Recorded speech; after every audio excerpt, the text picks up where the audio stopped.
All right, you guys, welcome back to another episode of The Sweet House. And today is a special edition because Mr. Sweet himself is in the house. This go round, he's interviewing me, so he's going to share some questions, and I have no clue what he's asking. But without further ado, Mr. Sweet is here. He is the reason for the show, the reason for the season. So let's get to it. Okay, I'm not the reason for the show, but I'm definitely here. It wouldn't be called The Sweet House if I didn't become Jasmine Sweet. That is true. That is definitely true. Like the name holds some weight. It's like you marry somebody and then you turn their last name into a brand. Absolutely. This ain't the first time that we've tried this, though. Yeah, it's not. It's not the first time that we've tried this. And I was thinking about the first time we attempted to do this was at the Sweet House. Yep. And it was great. Yep. It was an awesome conversation. Tears were flowing. But guess what, you guys? Y'all will never see it. Nope. The Apple guys were not having it that day, and we could not pull that footage off of the phone. I had just gotten a brand new iPhone. A brand new phone. And it was supposed to record movies. Apple, thank you. And so we decided we were going to set it up. We set up our Sony A5000. Yep. He had all these questions. It was like properly formatted and everything. Lights, everything. Cameras.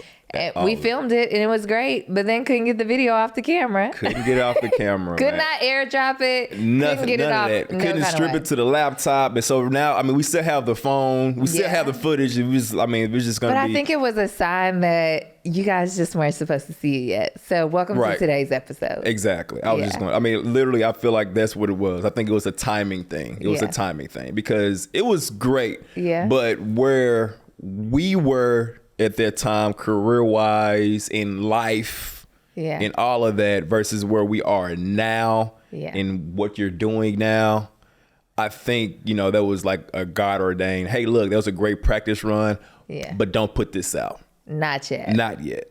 Speaking of, what's up? I do have one question for you. Okay. All right. I like this. The internet thinks that Mr. Sweet is quiet because most of the time when I'm talking to you guys on social media, I look over at him and I say, hey, Mr. Sweet, say hey. And he goes, hey.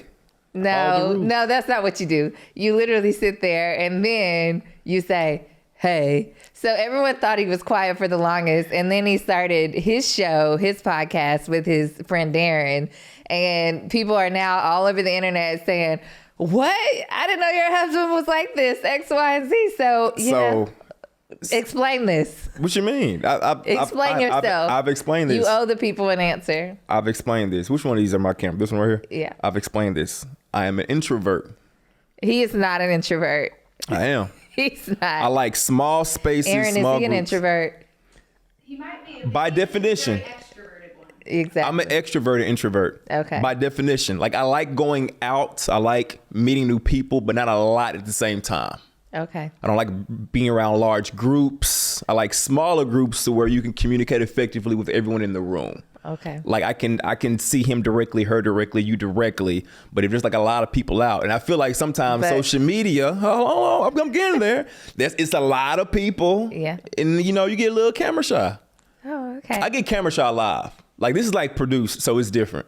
Okay. Well, Mr. Sweet is camera shy live. I'm camera shy live. I'm ready to go live at any point. At any point. I can't, I mean, even on my social media, like, you don't see like a lot of selfie videos of me. Like, I don't know. It's just scary. You know, guys, selfie videos are a talent. It is a talent. A lot of people can't do that. Yeah. You can't get the angle right. None of that. It's really, really hard. And then like you're also looking at yourself the entire time. Okay. It's just, anyways, I'm off of I that. have one more question for Mr. Sweet. I thought I was supposed to be answering the question. And then Go ahead. I'm going to hand the mic over to him so he can take the floor. Go ahead. So, Mr. Sweet, the audience wants to know what you do for a living. I've been asked. Chris Brown backup dancer. Are you Chris Brown's backup dancer? I'm in sales. Okay. I'm a podcaster. I feel like I can say that now. Yeah. I feel like in the past, like you always go straight to like your 9-to-5 type of job, you know? I'm in sales, and I'm a podcaster. Okay. That's what I do. Okay. Does that answer your question? Yeah. Mr. Sweet is in sales and he's a podcaster. And I'm a podcaster. So you guys, he is thoroughly employed. Yes, I am employed. I am thoroughly employed. When people know, I got to ask that now to you because this is a great question because people ask you this question all the time and I love your response. What do you do for a living? What is your job? What is my job? Before you answer it, this is how I know she may answer it. I have a lot of jobs. Okay. And that's true, right? Yeah. So go into a deep dive. Like, what do you do? So generally when people ask the question, what do you do? It's at a networking event and it's always awkward and everyone's not a good communicator. And I actually am somebody who can talk to a wall or a squirrel or an elephant or what have you. Mm-hmm. And so for me, I'm like, well, I have several jobs and I have no problem conveying that because I am not a one job or one situation kind of woman. Like I'm a digital content creator. I am an influencer by default. I am also a marketing professional. I also feel like I'm a mom and that's a profession. Yep. I'm also a wife. I have many roles. We also own an Airbnb. I also am now a podcaster. I'm also now a YouTuber. So I have all these titles that all fall under the umbrella of the Sweet House. And then I still have all these aspirations. I'm only 33. Right. So I still feel like the question, what do you do, is like not even relevant to what I'm capable of doing. I feel so like that's why I have a hard time answering the question. Right. So I streamline it by saying I do a lot of things. Yeah, I feel like people in general, and this is just my opinion, when they ask that question, mm-hmm. Most people, the way that the way they are answering it, it kind of defines who they are. In a sense. And most people do that. Like their job. Well, they'll throw out a company name if the company name like is supposed to provide them some sort of validation. Or a company name holds weight, or even titles. I mean, like we know that, like people will throw out a title like as if it holds weight. And titles don't mean anything because, as you can see, you can literally be running marketing and not have a title, right? Or you can be running sales and not necessarily have the title, or you could be orchestrating all kinds of different things and not have the title. So, I mean, the worker bees usually are the ones that are getting it done, and yet they're worker bees. Yeah. They're not the queen bee.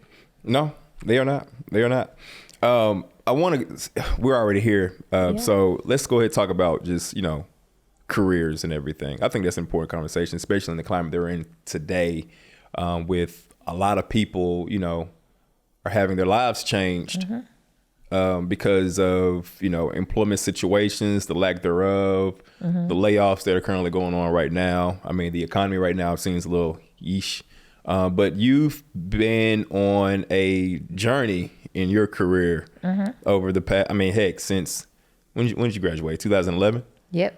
Since 2011 till today, mm-hmm. You definitely have a story. We don't have to go through each detail of that. You guys want my resume? But no, we don't want your resume. Just go on LinkedIn. Yeah, you can do that. We only have, you said 45 minutes, so we don't need the entire resume. But I do think it's important to share your transition between jobs, things that have happened, and we can really start at the beginning, like the first time you were laid off. Have you talked about that before here? Yeah. You have talked about that before? I haven't gone into detail, but we've talked about it. Yeah. Okay, so the first time, this is my question. The first time you were laid off, did it impact you the same way that it impacted you this last time you were laid off? Absolutely not. This last time, I have felt a sense of freedom mm-hmm. and assurance in myself that, like, I've never trusted myself this well in my life. So the first time I got laid off, I felt like the world was over. I felt like this cannot be like life's path for me. Like I'm like in my early 20s and you mean to tell me we're supposed to work until we're 65 retirement and this can't be it. Mm-hmm. So I mean, the first go round is always kind of like eye opening, and I don't care what age you are. Luckily, it happened to me when I was like 21, 22. But I can see where I saw a post the other day that this lady was like 20 years into her career and she's laid off. She hadn't applied for jobs. The whole like how you apply for a job and interview for a job changed. looks different. Yeah, that's so true. Yeah, it just changes. But I do think you just have to be prepared to like tackle this new world that we're living in. Tech has taken over.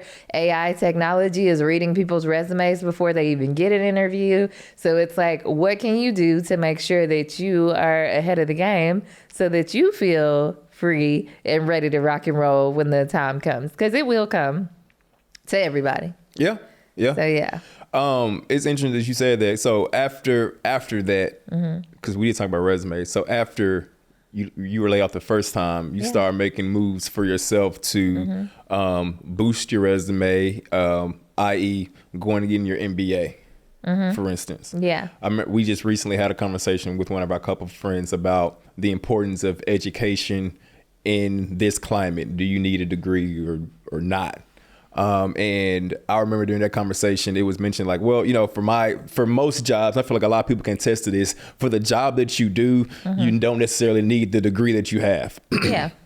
But in your case, you feel like, and I agree with you 100%, in getting to where you go and being who you are, a beautiful Black queen, it was almost necessary for you to have a degree before you'll even get entered into the door. Absolutely. I could have never entered corporate America at all. First of all, without a bachelor's degree, Facts. At least 8 different internships, which is what I had.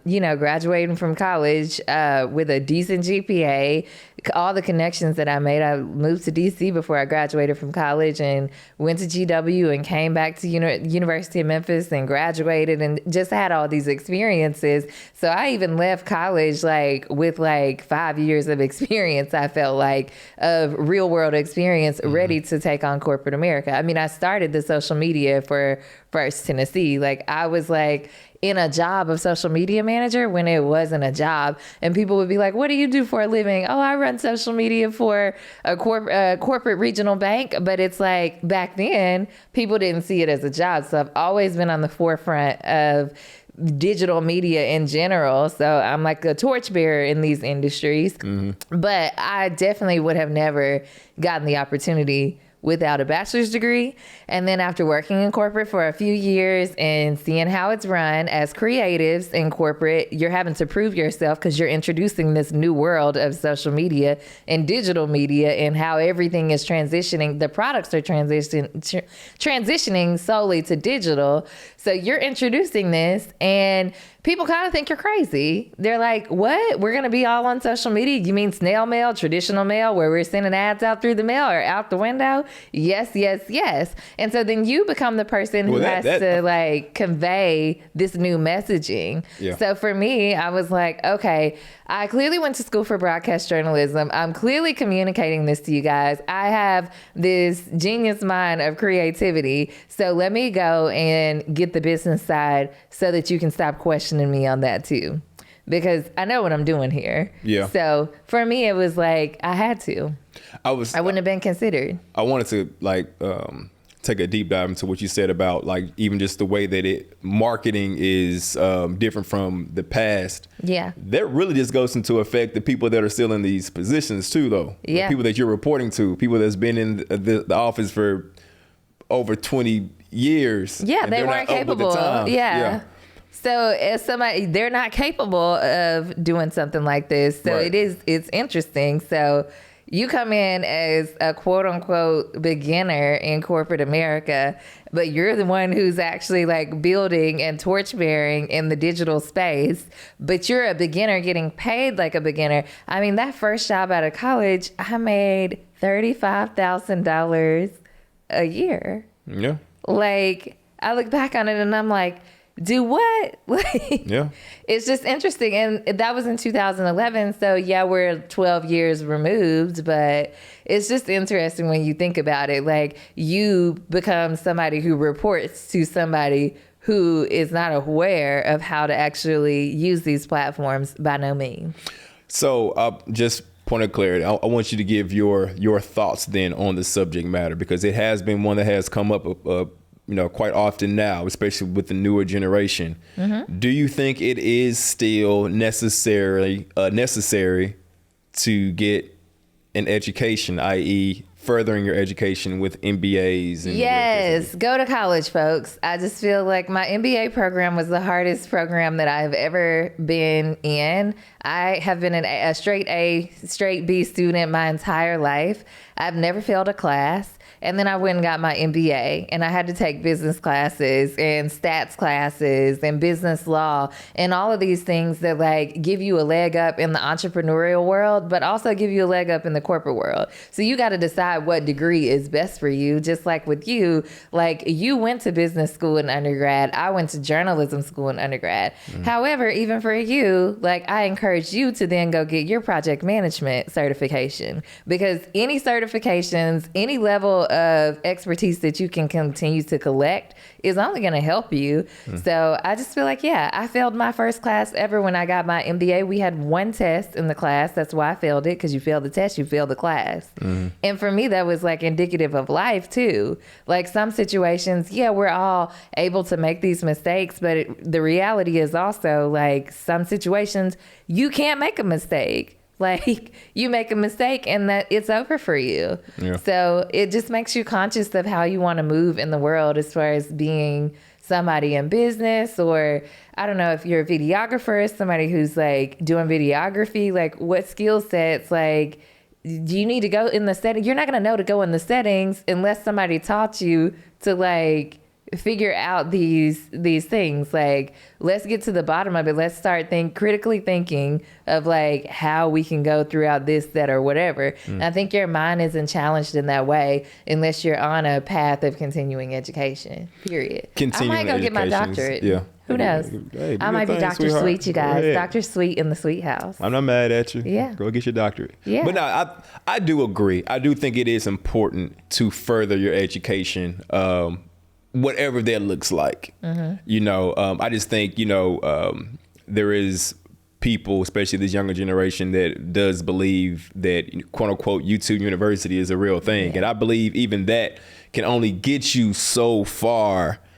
What's the validity of it? It's like there's so much information out here, but like what's the validity of it? It's like, I understand that, you know, so continuing education, we talked about this the other day, even like when it comes to religion, like in college, part of your curriculum in certain programs, even journalism, I had to take Religions of Abraham. I grew up in the church my entire life, but taking Religions of Abraham in college was eye-opening for me. So I'm like, wow. Then I fast forward a few years later and I'm in Paris for my MBA program studying international business. And you're just walking the streets of Paris and it's just, this city's like centuries old, and you're applying all of this knowledge from like your class, the way your upbringing, just all these things. Again, it's critical theories, critical thinking, and it's all worth it when it's all said and done. You never know at one point it's going to pop up. I mean, we'll take Rain one day to God knows where, and like we'll have the knowledge to tell her. We'll have the world viewpoint to tell her. What's going on here. Yeah. Well, I want to switch gears here. That was great. I do want to switch gears here because you just kind of segued me into my next topic. Okay. You mentioned Religion of Abraham.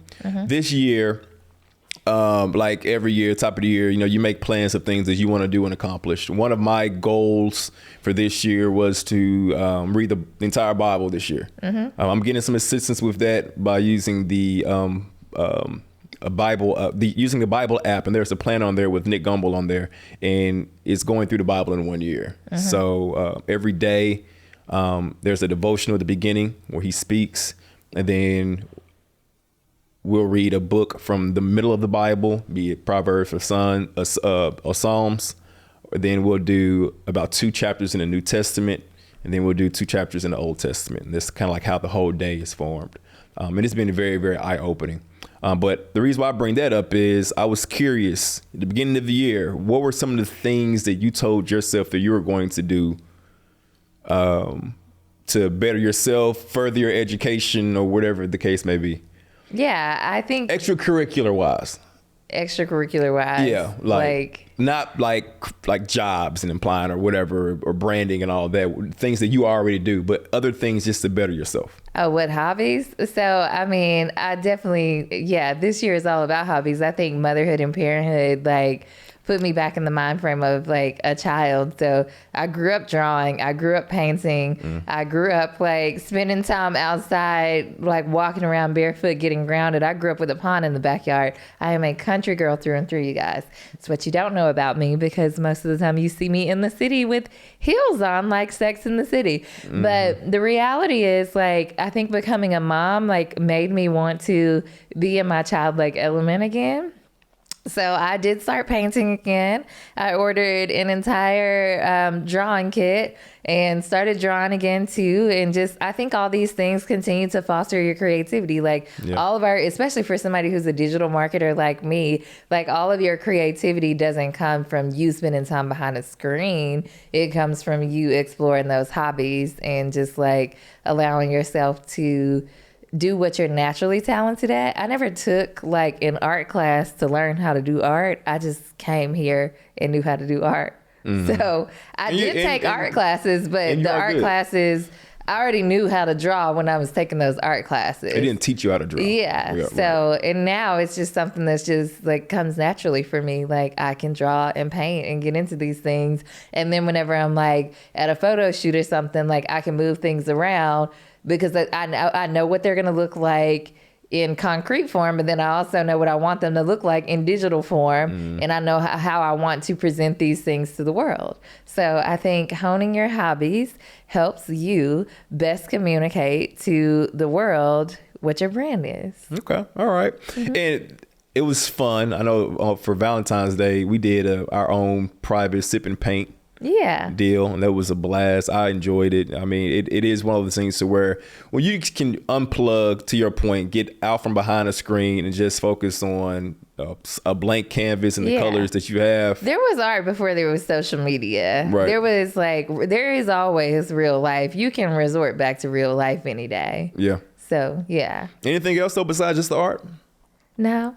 Are you sure? Yeah, I'm only 3.5 months into the year. Well, I mean, there was one thing that you told me that you wanted to do. I'm gonna put on Front Street, and that's voice lessons. Oh yeah. I mean, you are a singer. Yeah. Like I've seen you sing and perform, you know, during pageant days and things like that. Like, is that something you want to? Absolutely, yeah. Okay. Yeah. Any voice coaches out there, you know, hop into these DMs? Oh my gosh. I'm sure there's tons in Nashville, but I just got to find the right one. Kind of like this show, I had to find the right producer. Right. So that's another lesson that I'll tell the audience. Like, you just have to find the right people in the right situation in the right time for everything. Yeah. Like, I just don't want to just like be with any old body or pay any old body. Right. I chose Mr.Sweet. Mm-hmm. Yeah, she did a great job there. It's funny you mentioned that, like, as far as just starting and waiting for a perfect time. And we were just talking earlier before we started recording about Samuel L. Jackson and Ray Kroc and how like their careers started, you know, at what we would consider past people's primes. Samuel L. Jackson got his first major role at the age of 40. Ray Kroc didn't, you know, I mean, McDonald's didn't take, I mean, he didn't discover McDonald's, I think, until he was 56 years old. That right there just shows me, like, you know, it's never too late to pursue a dream or a goal that you do have, but you do have to trust and believe that you can do it. Absolutely. I know, you know, living with you and having these conversations about things that you said that you wanted to do and things that you are going to do, you're passionate about it, and it wasn't about time. I felt like I was almost worried a little bit. I'll be honest. I feel like, dang, like, if this is something you want to do, like, why don't you just go ahead, like, let's start doing it now. Let's do it now. Let's do it now. Like our first recording, like we just was just discussing, I wanted that to be done so we can go ahead and hit the ground running. It wasn't the right time. It wasn't the right time. No. You was like, we got to slow down. We got to take our time. You got to find the right people, find the right team so you can put out the best possible product that you can put out. Yeah, because I don't want to add to the group of invalid information out here, or the group of untrustworthy people out here. I mean, there's lots of digital content creators, but who are you going to follow? Who can you trust? So I just felt like I didn't want to be amongst that mix. I want to be amongst the mix that's like, you know, providing accurate information from a very like diverse and rich experienced person. So yeah, I needed to go through some stuff and come out on the other side, and now I'm a mom, and I just feel like after having Rain, there's not anything I can't do, and I know the same for her. There's nothing she can't do.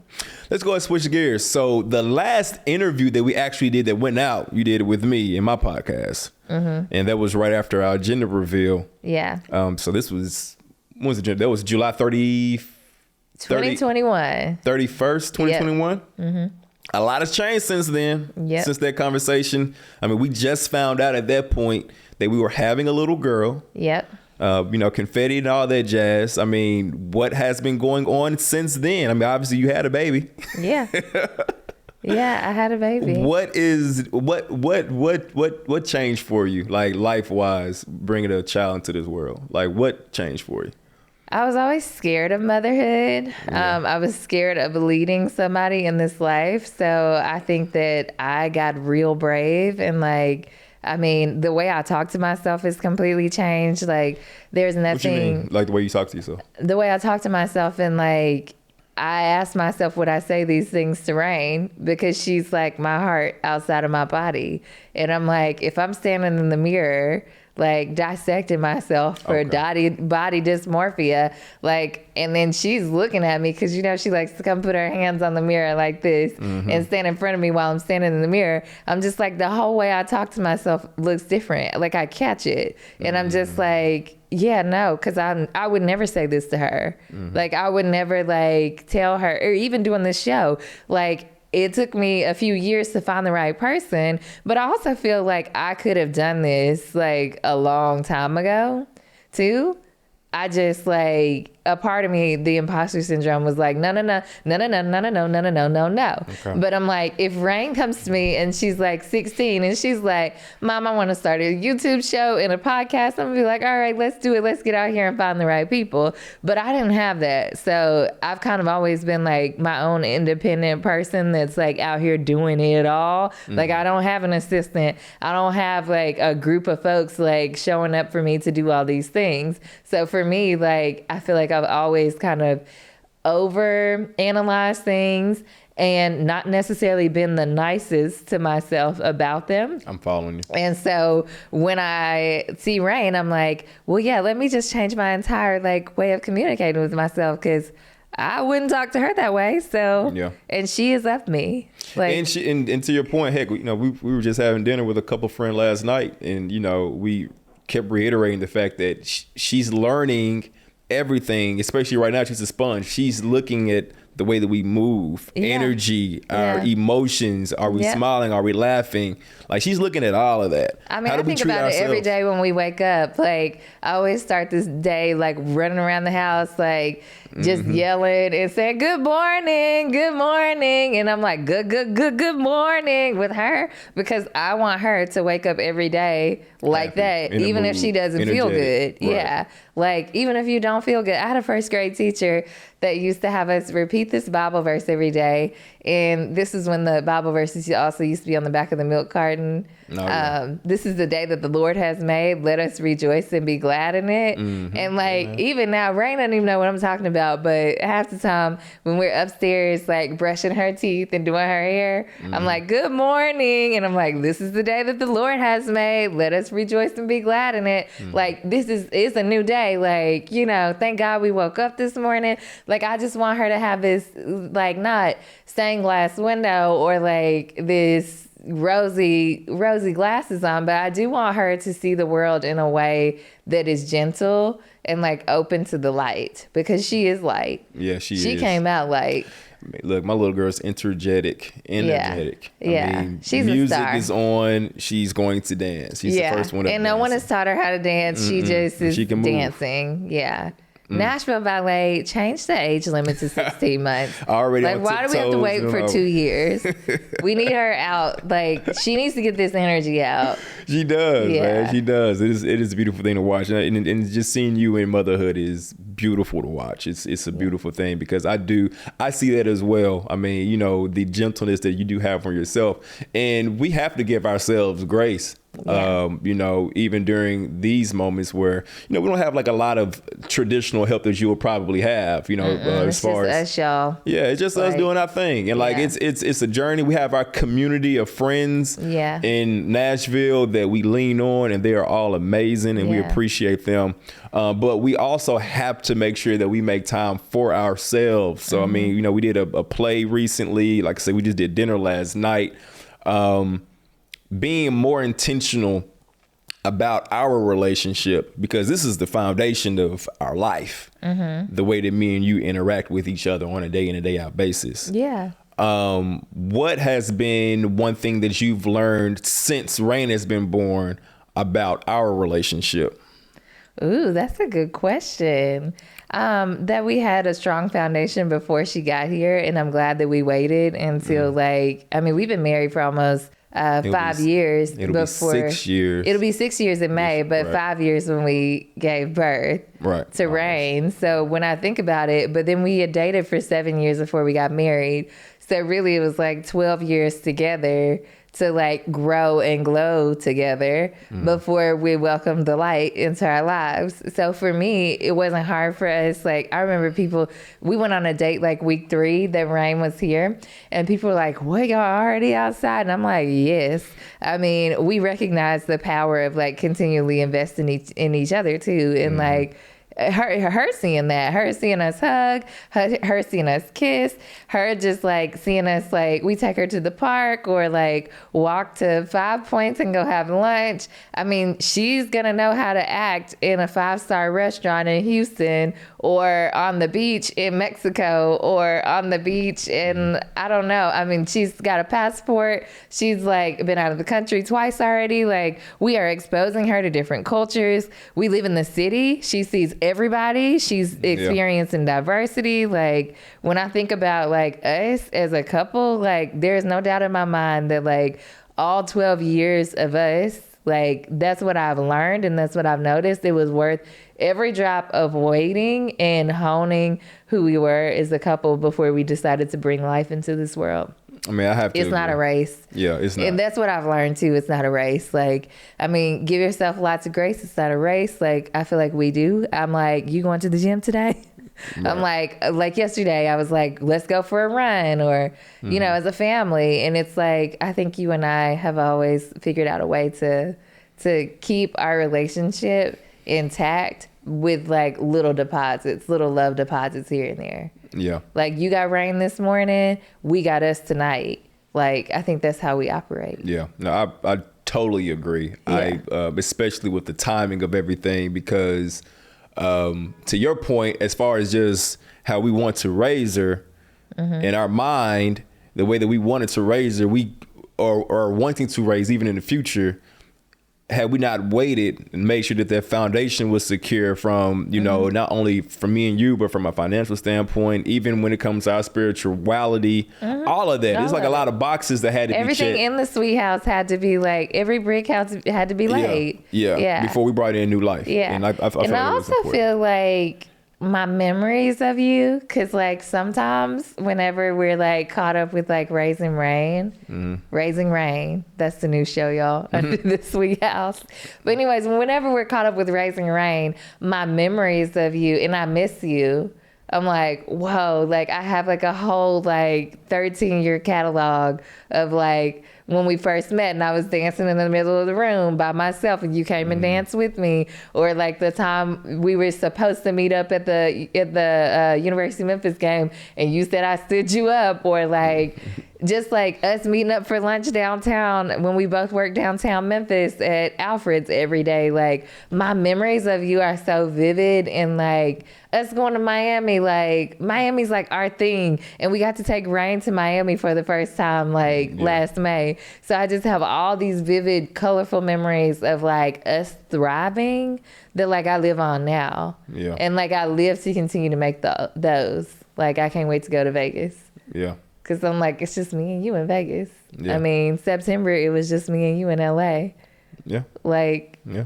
We're really blessed. No, really. And like I said, again, I'll just echo it because I definitely agree. I think that's very important for anyone out there that, is thinking about it, make sure you and your person is solid. That's important. Mm-hmm. In every aspect, make sure that that they are solid. But I want to keep on with the relationship talk because there was another question that was posed to me earlier this week from our counselors. It was an interesting question. Before I get to it, I do want to talk about our counselors. Okay. And our counseling experience. Because a lot of here recently, we've had people come to us and ask about, counseling. Marriage counselor, my friend, Malcolm, him and his significant other right now, they are in counseling. I don't know of any cons, but what are the pros of our counseling situation?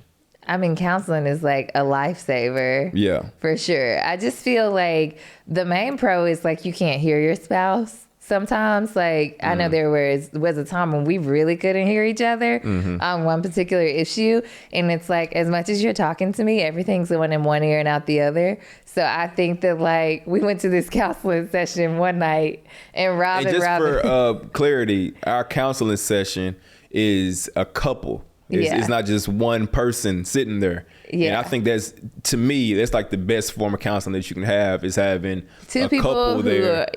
Are in a relationship. That are in a relationship. They've been through some things. Yes. Yeah. And it's almost like they were playing, translator for us. Like I'm talking to Robin and Robin can take what I'm giving her to translate it in women terms to Jazz, and Jazz, you're talking to Rob, and Rob can then take that. Hey, this is what she's saying. Okay, I'm getting you now. Yeah, go ahead. Because we weren't hearing each other. So we went to counseling one night, and this is like when we first got married, and we both showed up after work. Obviously, long day. Both of us are heated, and Rob and Robin are like, "Oh, come on in, guys! Like, sit on the couch." So we sit on the couch, and we just looking at each other all crazy, and he was talking crazy. And then I was talking crazy, and Robin just sat there. This is after the marriage. This is after we got married. We did premarital counseling too, which I highly recommend. Right. But even counseling if you're dating, like especially at this age, like if you're dating in your 30-somethings, go ahead and start counseling. Like talk about finances,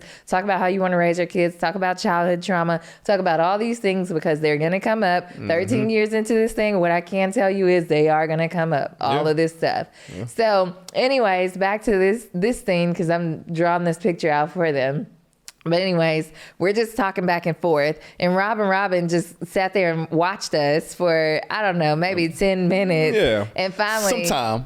Finally they were like, hold on, like y'all just stop it. And Rob says, Jasmine, this is what Alex is saying. And Robin goes, Alex, this is what Jasmine was saying. And then I think it was like for you and I, it was like we had to sit there for a minute and be like, oh, wow. Okay. I don't know why I didn't hear that from him. Right. But like, oh, I love you. Yeah, that's how it was. I feel like the biggest takeaway, and I tell everyone this that asks, hey, Alex, what was the biggest takeaway that you took for counseling?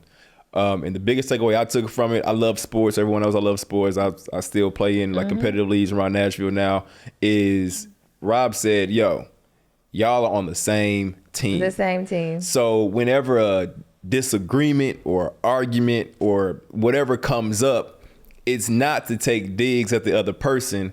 It's just like, hey, I think we should run this play. Or I think this is how things should be done. Or this is what's hurting us from winning or whatever the case may be. But the end goal is for us, this team, to get to whatever the finish line is, whatever the goal is. Yeah. And I think that was very impactful. You got to know that like, yo, like y'all on the same team. Now, and if ever there's a moment to where, y'all aren't playing together, then, you probably need to have a different conversation. Yeah. But that was impactful. And I think it's okay to have those conversations if you aren't playing on the same team as you need to start being honest with yourself at some point. So, that's true. Yeah, that's true. 100%. So the question he asked though, he asked me, I'm just going to give it to you because I answered it. You still haven't really answered the question. So that's why I want to ask you now. I haven't had time yet. Well, here it is. So the question was, is there anything that you've learned during our marriage that you wish you would have known at the beginning? Humility. I will say how to be apologetic and also humility. You've always been apologetic. Like, I feel like that was one of the things that I did love about you, because you grew up, I guess, you were the oldest, and I feel like you've always been somebody that like, well, I own what you're doing. Whereas me, I'm like, oh, okay, I got you. So I think for me, like, humility, and I thought about it over the last couple of days since Rob asked us that question. Make sure you send it to him.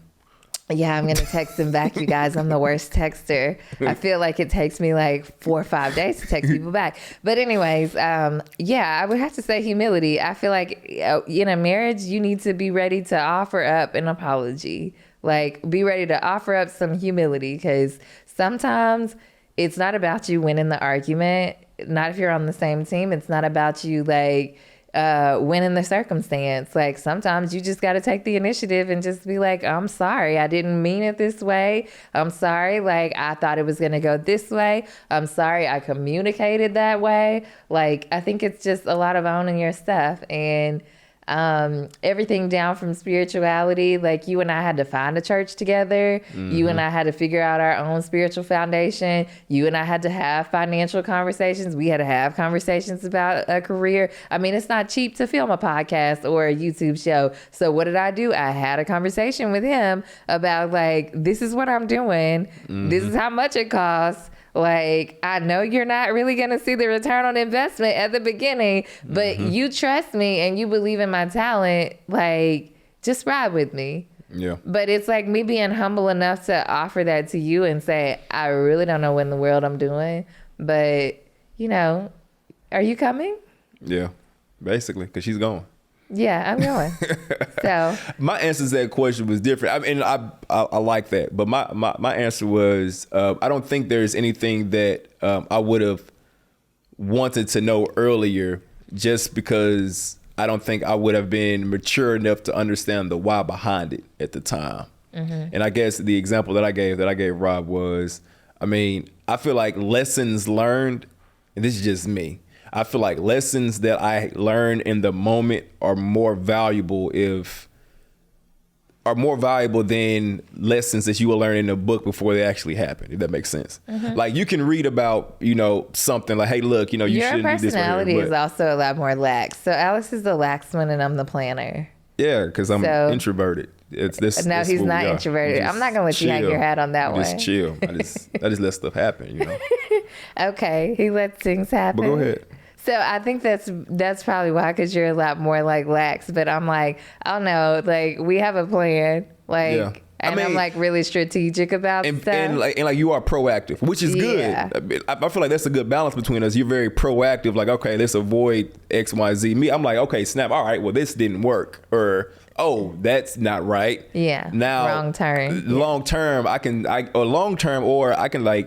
flip it now. All right, I know what happens when I do this right here, because I've been through it. Now I appreciate that lesson a lot more, because I know what the results of those. The result of what I did is now I can pivot and just never do it again. Versus, because that's always gonna be like a curiosity if, like, somebody tells you, don't do this, but you don't tell them why. You know. See, when somebody told me don't do this, I was like, okay, like, let me just like figure out the logistics of it and then make my decision. Whereas like you, to me, if somebody tell me don't do it and you don't give me like a why, you're probably going to go do it. I might do it, but like I said, I'm going to figure out the logistics first. Like, I'm going to like be like, okay, so if I do it, as long as I do X, Y, and Z, then I'm going to be good. But you're different in that respect. You're like, well, I'm going to just walk on out here and see what's behind the curtain. Let me see what they're talking about. Yeah. Let me see what they're talking about. Oh, okay. And I'm like, well, actually, let me research like what's behind the curtain first before I pull the curtains back. Yeah. So, yeah. That was my answer to it. I thought that was a good question that he did pose. I think it's good perspective. It's reflective for both of us. And again, if you guys are looking for somebody to do marriage counseling, premarital, relationship counseling in general, Rob and Robin are also very honest. Yeah, they're great. So if they feel like you are not compatible, they will tell you. Oh, yeah. At least you know. Yeah. I don't think y'all should be together. And that's fine too. Like, some people don't need to be together. Yeah. Somebody need to tell them. Like, don't feel pressed to stay somewhere where you don't need to be. Yes. Yeah. Switching gears, but we're still in relationships. I just think this is a fun topic. So, since we've had rain, we've had to kind of strategically watch shows. Like we can't really like I love a good show, like a thriller type, like Game of Thrones, multiple storyline, like Westworld, multiple storyline, those type of shows. And with a kiddo, you really can't do that because your attention span just isn't there, y'all. It just is not there for all the storylines. So I have recently enjoyed watching these reality love shows. And I was not a fan at first. Did not like these love shows. I still don't do The Bachelor. I just can't do The Bachelor. But Love is Blind, Married at First Sight. Yeah. Those two I can somewhat do. I have not watched the new season of Love is Blind because I think I'm over these love shows now. But I bring that up because we watch these shows together. And it's interesting how it's almost like a mini counseling session for us because we'll see things differently during certain conversations. I'll give you an example. On this latest season, there's a couple, and a comment was made about one's appearance, and I heard something different, and you heard something different as well. But we both agreed you would never say that comment to me. Like, it was a body image comment. And we both agreed, like, absolutely not. You just don't say that to a woman at all. So, like, yeah. Okay, so where are we going with this one? So where we're going is that's like another point. We can have that conversation later on. Yeah. But where I was going with this was, like, watching these love shows and things of that nature with a significant other. Do you feel like if you're not grounded, it's, like, safe? For what? To watch a love show? With somebody that you're dating.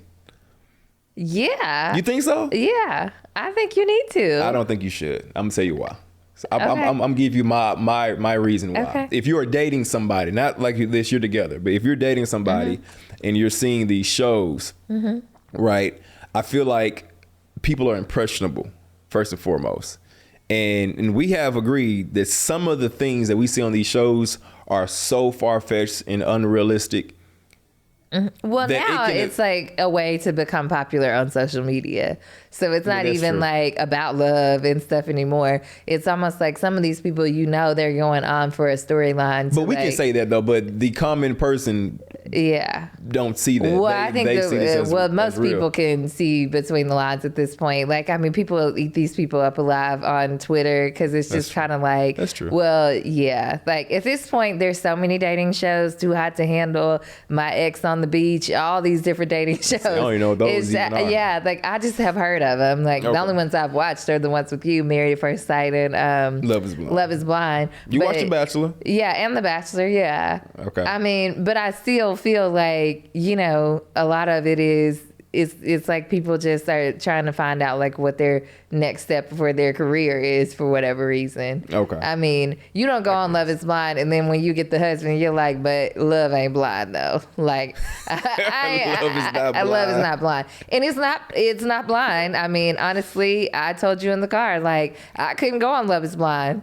Like, that is not for me. Like, I needed to see him. Like, I saw him when I was 20 and it was love at first sight.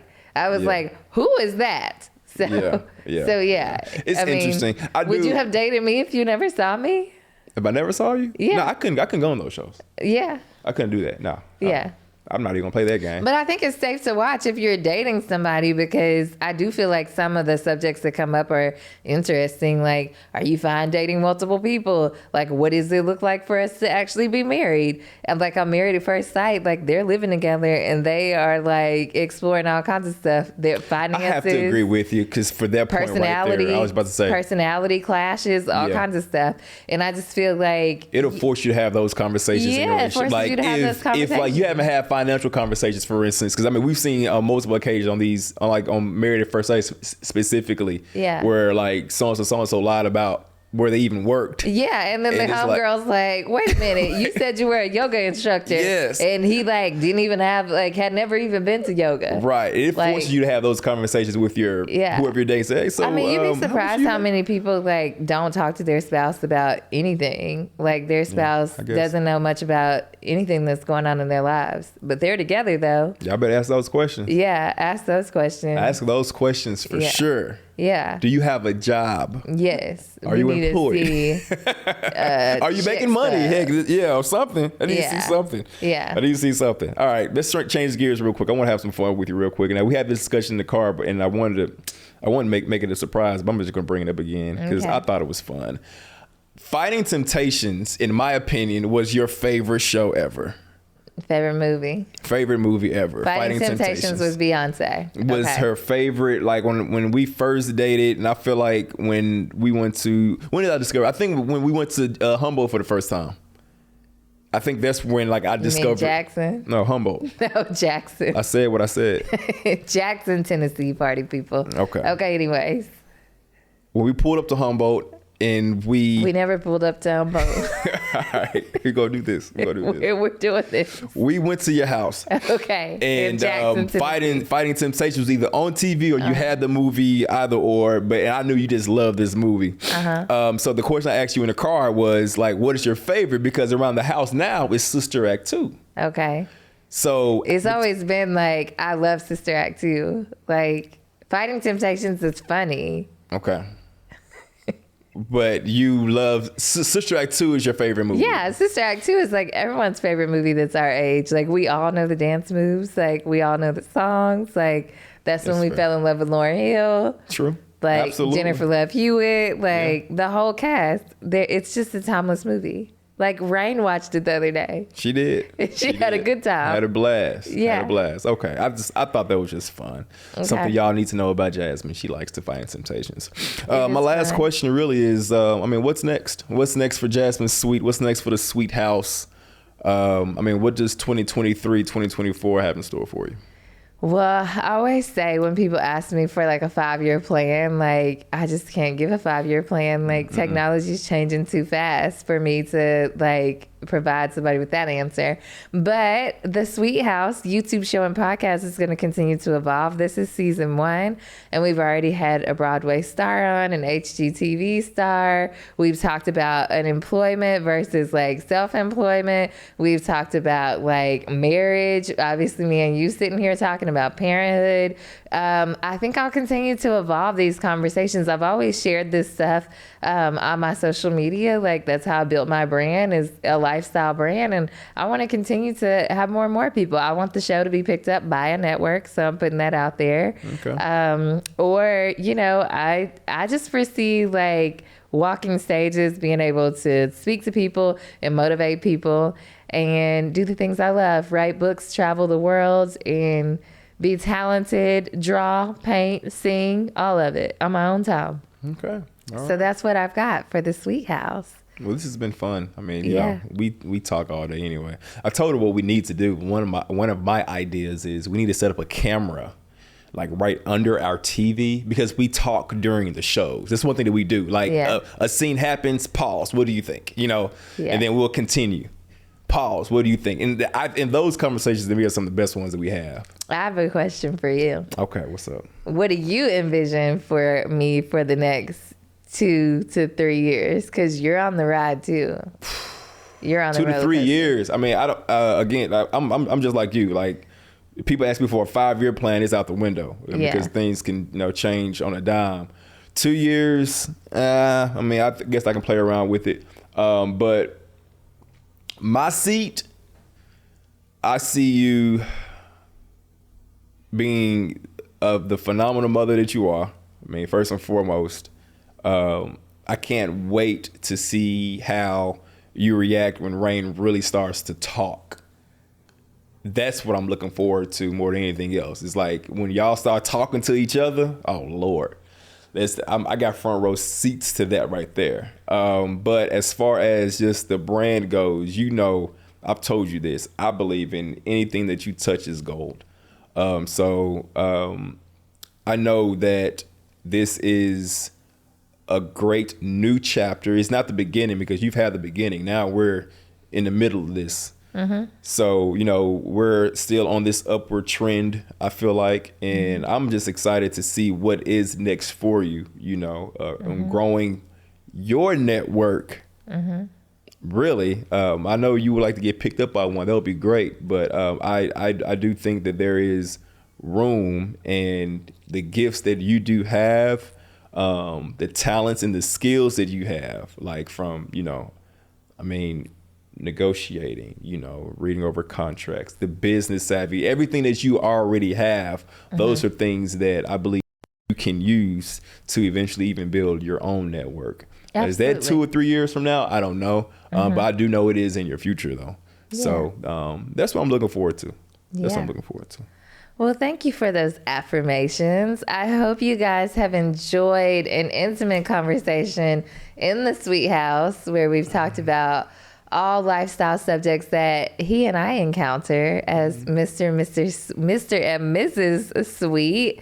And thank you guys again so much for watching. Until next time, let me know if you want me to bring Mr. Sweet back on. All right. I'll come.